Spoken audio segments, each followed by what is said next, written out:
So listen to this. This kid gets kidnapped and they don't find him for 73 years. This is wild.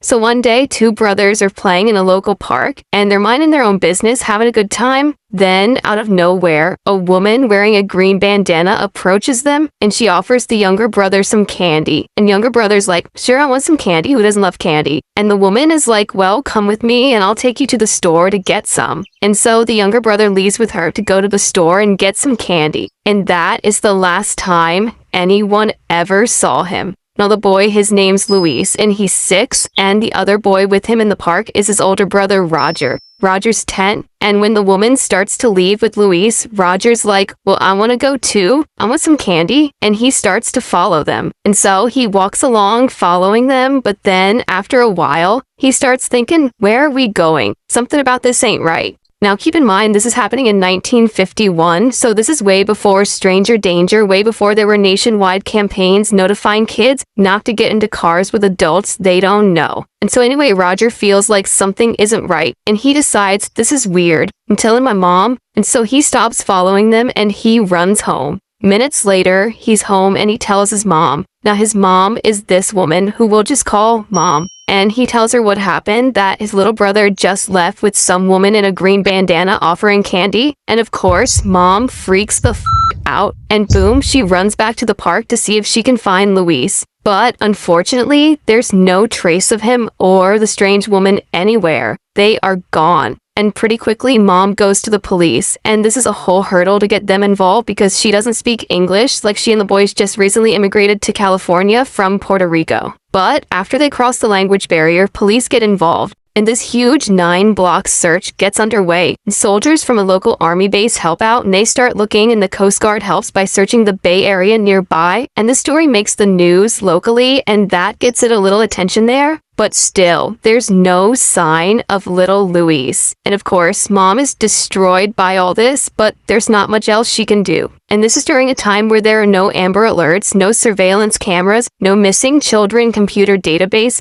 All they have is a 10-year-old's description of what happened that day. And so every day, Mom goes to the police station to see if there are any updates, hoping that they'll have something. And every day, she gets the same answer. No news, no leads, no Luis. And years pass, and Mom stops coming every day and she just comes once a week, and eventually that turns into her coming once a month. And as more time passes, she starts to only come to the police station once a year. And at this point, officers know her so well that she'll just walk into the station without saying a word, and they'll look at her and they'll just shake their head, and she'll know that that means they have no updates for her. But despite that, Mom never stops believing that her son is still alive, and she never gives up hope, ever. So then I guess you have to ask, what happened to Luis? Well, obviously he was kidnapped, and we don't know a ton of the details of this part. Like, we know he was taken from the park, we know he and the woman got on a plane, and that they flew from California to somewhere on the East Coast, and we don't exactly know where. And we know that then, somehow, Luis ends up getting adopted by a couple, and that couple raises him as their own. And Luis knows he was adopted, but he doesn't know he was originally stolen. But anyway, from there, he lives a fairly normal life. Like, he grows up, he later joins the Marines, he goes and fights in the Vietnam War, he comes back, and then he goes and fights in the Vietnam War a second time, and then eventually he comes back for good and he becomes a firefighter, he gets married, he has kids of his own. Meanwhile, Mom, on the opposite side of the country, she still hasn't given up hope. Like, she still goes to the police station about once a year to see if there are any updates, and there aren't. Even so, she continues to keep baby Luis's photo in the house, and she keeps a newspaper clipping about his abduction in her wallet at all times. And so decades pass, 54 years after Luis first went missing, and it's 2005. And at this point, Mom is 92 years old, and sadly, she passes away, never having found her son. So any hope of Luis ever being located or reunited with his original family are just gone.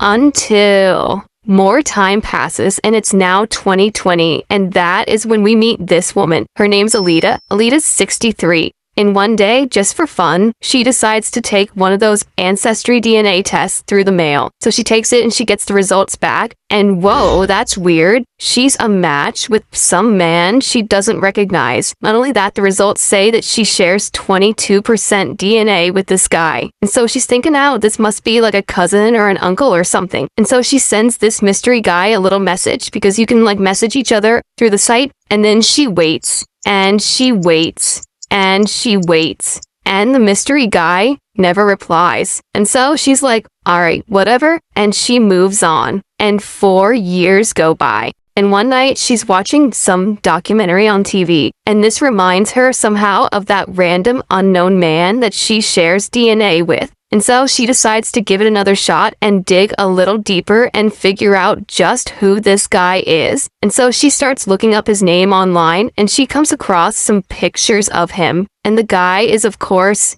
Luis. Now, Alita had heard all her life about an uncle she has who went missing when he was 6 years old. I mean, the family has always talked about him. And so she's looking at these pictures of adult Luis on the internet going, could this be him, that uncle? And she starts comparing them to childhood photos she has of her uncle. And she's like, yeah, I think that's him. And so eventually she goes to the police and she's like, oh, you have to look into this. I think this guy was my uncle who was kidnapped literally back in 1951. And police can't believe it. And they actually do agree to help, as the case was never solved. And so they open it back up, and then they get the FBI involved, and the California Department of Justice joins in. And after a bit of investigating, the FBI goes and they track Luis down, and he lives somewhere on the East Coast. And so I guess the FBI goes to him and they're like, we think you might be this kid who was kidnapped back in 1951. And Luis is like, I was kidnapped? See, because he still didn't even know. Like, he thought he had been legitimately adopted. So they convince him to take a DNA test just to be sure. And of course, it turns out that his DNA is a match with Alita and the remaining members of his family. And so now, after 73 years,